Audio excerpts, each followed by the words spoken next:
jenazah yang baru sahaja selesai disolatkan di Masjidil Haram seusai saja solat maghrib pada hari ini. Assalamualaikum warahmatullahi wabarakatuh. Dalam jutaan kisah indah di Tanah Suci, ada satu kisah yang membuat ribuan hati menangis.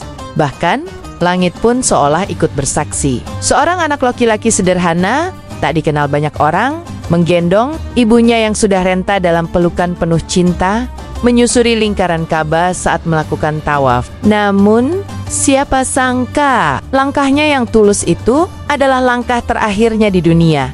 Ia jatuh tersungkur di hadapan Baitullah, masih dalam posisi menggendong sang ibu. Tak ada tangisan dari mulutnya, hanya wajah damai yang tertunduk ke tanah. Ribuan mata menyaksikan, ribuan hati terdiam. Ka'bah menjadi saksi cinta paling murni yang ditunjukkan anak kepada ibunya. Sebelum lanjut ke kisah yang menggetarkan ini, jangan lupa untuk like, share, dan subscribe agar kamu tidak tertinggal kisah-kisah inspiratif lainnya. Tulis doa terbaikmu di kolom komentar.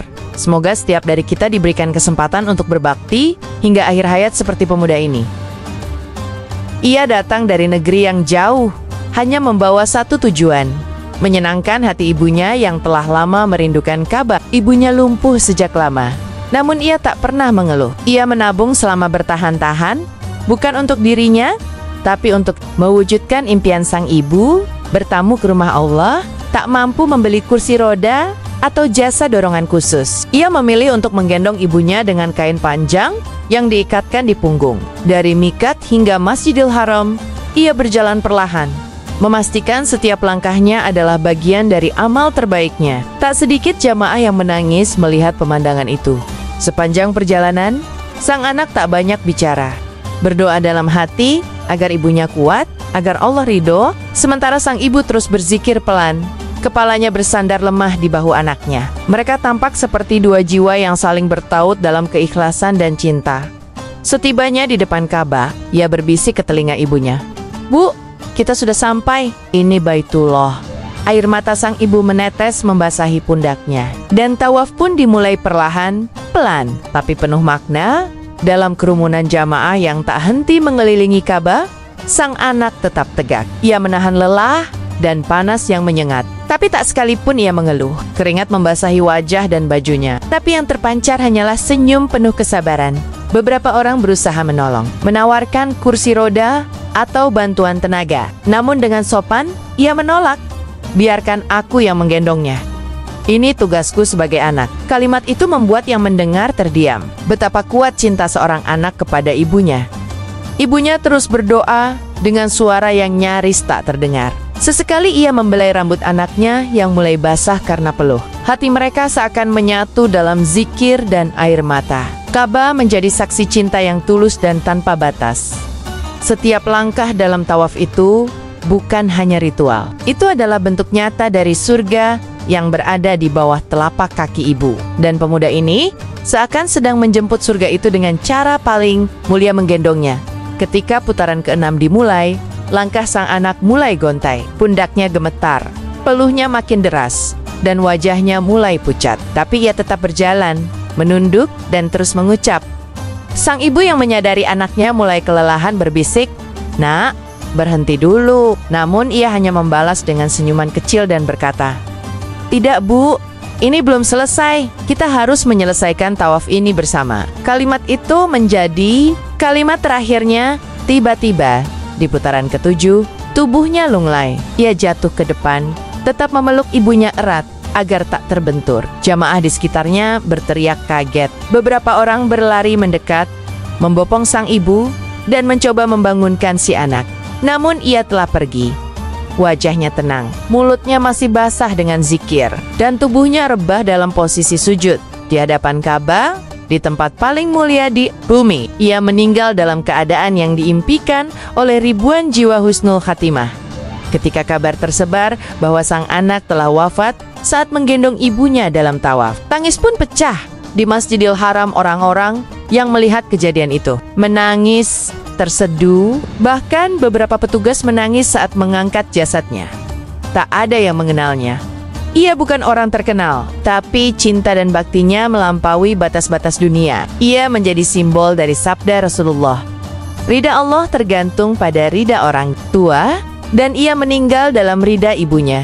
Di depan rumah Allah, sang ibu yang semula panik mulai sadar akan kenyataan. Ia tidak menangis keras, tapi wajahnya berubah pucat. Ia memeluk tubuh anaknya yang sudah tak bernyawa dan berucap lirih, "Nak, kau sudah menyelesaikan tugasmu. Allah memanggilmu saat engkau menggendongku menuju surga." Banyak yang bersujud dan berdoa agar kelak bisa wafat dalam keadaan seindah anak itu. Tak sedikit yang mengabadikan momen tersebut bukan untuk viral, tapi untuk menjadi pengingat. Beginilah cinta sejati dari seorang anak kepada ibunya. Dalam suasana yang sangat memilukan itu, sang ibu tetap duduk di samping jasad anaknya. Ia tak menjerit, tak meratap. Ia hanya menatap wajah anaknya yang tenang dan memegang tangannya dengan lembut, seolah masih ingin memeluk anaknya untuk terakhir kalinya. "Nak, kau sudah menuntunku ke sini, dan Allah telah menjemputmu dalam keadaan paling mulia," bisiknya. Orang-orang di sekitar tak bisa menahan tangis. Bahkan seorang petugas yang mencoba menenangkan sang ibu harus memalingkan wajah karena matanya basah. Namun, ibu itu tetap tegar, seolah seluruh energinya kini dikhususkan untuk mendoakan anaknya agar diterima di sisi Allah. Ia kemudian meminta kepada petugas, "Tolong, biarkan saya menyelesaikan tawaf ini untuk dia." Dia belum sempat menyelesaikan putaran terakhir. Dengan bantuan 2 jamaah wanita lain, ia berjalan pelan menyelesaikan putaran ke-7. Setiap langkahnya penuh getar, namun wajahnya mantap, seolah hatinya telah menyerahkan segalanya kepada Allah. Ka'bah menjadi saksi. Seorang ibu tua yang lumpuh sebelumnya kini melangkah dengan kekuatan dari langit, dan di belakangnya anaknya terbujur dalam kain putih, dikelilingi cinta, doa, dan rasa hormat dari orang-orang yang bahkan tak pernah mengenalnya. Tawaf bukan hanya berputar mengelilingi Ka'bah, ia adalah simbol perjalanan hidup manusia yang penuh liku. Dalam setiap putaran, ada harapan, ada perjuangan, ada pengorbanan. Dan malam itu, sang anak mengajarkan makna tawaf yang sesungguhnya mengelilingi cinta, mengorbankan diri, dan akhirnya kembali kepada Allah. Banyak jamaah malam itu merenung dalam-dalam. Mereka tidak hanya melihat peristiwa tragis, tetapi peringatan lembut dari Allah bahwa hidup ini fana dan sebaik-baik manusia adalah yang pulang dalam keadaan berbakti. Dan pemuda itu, dengan segala kesederhanaannya, telah pulang dalam cara yang begitu agung. Salah seorang jamaah dari Turki yang menyaksikan peristiwa itu berujar, "Selama 60 tahun saya berumrah, belum pernah saya menyaksikan kematian seindah itu." Ucapannya tersebar di media sosial dan menyentuh hati jutaan orang. Kisah ini menjadi saksi bahwa keikhlasan tak butuh kamera atau panggung, cukup Ka'bah sebagai saksinya. Di antara deru doa dan lantunan zikir malam itu, nama sang anak tak disebut-sebut. Tak ada yang tahu siapa dia, dari mana asalnya, atau apa pekerjaannya. Tapi ia telah dikenal langit, dan kematiannya menyentuh bumi dengan getaran yang tak bisa dilupakan. Kisah ini kemudian menyebar luas ke seluruh dunia. Ribuan orang menuliskan kisahnya di media sosial, dan ratusan ulama menyinggung peristiwa ini dalam khutbah-khutbah mereka, bukan karena sensasinya, tapi karena pesan yang dibawanya begitu dalam dan menyentuh kalbu. Bagi banyak anak muda, ini adalah tamparan lembut dari Allah. Apakah kita sudah berbakti kepada orang tua kita seperti pemuda itu? Apakah kita sudah memperlakukan ibu kita sebagai jalan ke surga? Ataukah kita terlalu sibuk dengan dunia hingga lupa bahwa surga ada di pangkuan mereka? Dan malam itu, seorang anak mengantarkan ibunya ke Ka'bah dan Allah mengantarnya ke surga. Bukan karena harta, bukan karena gelar, tetapi karena cinta dan bakti yang murni. Kita bisa meniru anak itu. Tak perlu menunggu tua, tak perlu menunggu kesempatan besar. Mulailah dari sekarang. Genggam tangan ibumu, tatap wajah ayahmu, dan ucapkan, "Terima kasih telah membawaku ke dunia. Sekarang biarkan aku membawamu ke surga." Karena barangkali kesempatan itu hanya datang sekali. Beberapa hari setelah kejadian, seorang imam Masjidil Haram menyampaikan khotbah subuh yang berbeda dari biasanya. Dengan suara yang gemetar, ia menceritakan kembali kisah sang anak yang wafat dalam tawaf. sambil menggendong ibunya, dan di tengah khutbah itu, sang imam tak mampu menahan tangis. Ia berkata, "Wahai jamaah, kita saksikan malam itu bagaimana Allah menunjukkan kepada kita bahwa surga bisa dijemput dengan memeluk orang tua. Pemuda itu, yang kita tidak tahu namanya, telah memuliakan ibunya, dan Allah memuliakannya dengan kematian yang mulia." Ribuan jamaah menangis. Suasana Masjidil Haram terasa hening dan berat, seolah seluruh bangunan ikut bersedih. Kalimat dari imam menjadi cambuk spiritual bagi semua yang hadir. Bahkan, banyak yang memutuskan untuk segera menelepon orang tua mereka selepas sholat, hanya untuk mengucapkan, "Aku mencintaimu." Malam itu bukan hanya malam perpisahan antara seorang anak dan dunia, tetapi malam lahirnya ribuan hati baru yang ingin hidup lebih taat dan berbakti. Ka'bah telah menjadi saksi bahwa cinta sejati, jika dipersembahkan karena Allah, akan dibalas oleh Nia dengan cara yang tak pernah kita bayangkan. Seiring viralnya kisah pemuda tersebut, jutaan umat Islam dari berbagai penjuru dunia mulai mengirimkan doa. Komentar-komentar di media sosial penuh dengan ucapan bela sungkawa, pujian terhadap baktinya, dan harapan agar Allah memberinya tempat tertinggi di sisinya. Meski namanya tak diketahui, dunia mengenalnya sebagai anak tawaf yang wafat dalam sujud cinta pada ibunya. Di negara asalnya, beberapa warga mulai mencari tahu siapa sebenarnya pemuda ini. Ternyata, ia hanyalah seorang buruh sederhana. Ia tak memiliki banyak harta, bahkan paspor umrahnya dibantu oleh tetangganya karena tak sanggup membayar lunas. Namun cinta dan tekadnya mengangkat derajatnya lebih tinggi dari ribuan orang yang lebih mampu. Ibunya mengatakan dalam satu wawancara, "Anakku selalu berkata, aku ingin kamu lihat Ka'bah sebelum engkau meninggal, Bu. Tapi justru Allah menjemputnya duluan. Ia mengantarkanku ke Baitullah, lalu Allah mengantarkannya." Kata-kata itu menusuk hati dan meneteskan air mata siapapun yang mendengarnya. Kisah ini bukan tentang tragedi, tapi tentang kemenangan. Kemenangan cinta, bakti, dan keikhlasan. Ia pergi tanpa harta, tanpa nama besar, tapi dikenang oleh dunia karena cintanya yang begitu tulus kepada ibunya. Dan di mata Allah, itu lebih berharga dari segalanya. Tak hanya anak-anak yang tersentuh oleh kisah ini, para orang tua pun ikut merenung. Banyak ayah dan ibu yang selama ini merasa dilupakan oleh anak-anak mereka, kini kembali berharap dan mendoakan agar Allah melembutkan hati anak-anak mereka. Kisah ini menjadi pelembut hati, menjadi pengingat bahwa doa orang tua selalu sampai ke langit.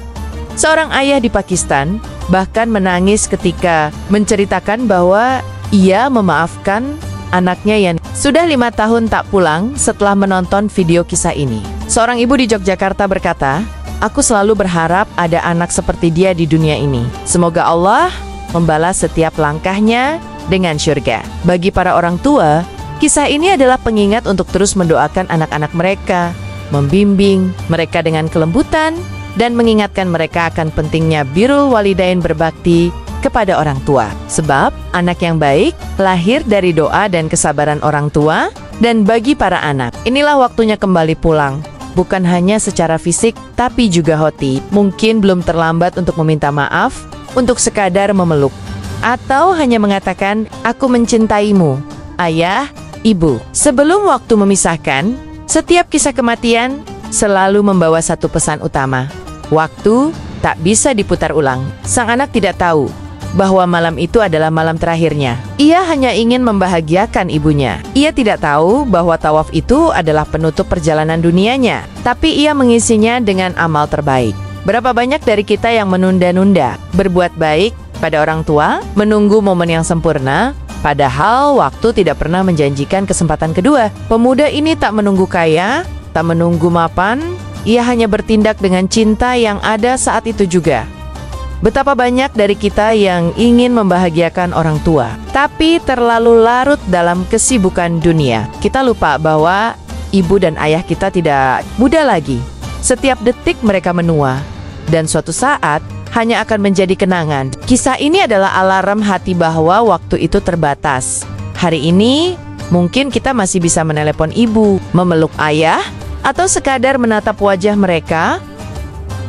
Sebelum kisah kita ditutup seperti pemuda itu, isi kisahmu dengan cinta yang tak tertunda. Sahabatku yang dirahmati Allah, kisah ini bukan sekadar cerita tentang wafatnya seorang anak. Ini adalah kisah tentang cinta yang murni, bakti yang agung, dan kematian yang indah. Di hadapan Ka'bah, di tempat paling suci, Allah menunjukkan pada dunia bagaimana akhir hidup yang penuh berkah itu bisa terjadi pada siapa saja yang ikhlas. Pemuda itu tidak wafat di medan perang, tapi ia wafat dalam pelukan ibunya, dalam amal terbaiknya. Dan Allah memuliakannya dengan cara yang tak bisa dilukiskan. Semoga kita semua bisa meneladani ketulusannya, menyusulnya dalam ridha Allah, dan mengisi hari-hari kita dengan amal yang membawa kita ke surga. Kisah ini menyentuh hati, karena cinta sejati tak butuh bahasa. Ia hanya perlu keikhlasan dan tindakan. Maka mari kita tanamkan dalam hati, kita ingin hidup yang bermakna dan akhir yang indah, seperti pemuda itu yang wafat dalam sujud cinta pada ibunya di hadapan Ka'bah yang agung. Jika kisah ini menyentuh hatimu, jangan lupa untuk like, share, dan subscribe agar kamu tidak ketinggalan kisah-kisah inspiratif lainnya. Tulis doa terbaikmu di kolom komentar. Dan semoga kamu menjadi anak yang dirindukan surga dan dipanggil Allah dalam keadaan paling mulia. Wassalamualaikum warahmatullahi wabarakatuh.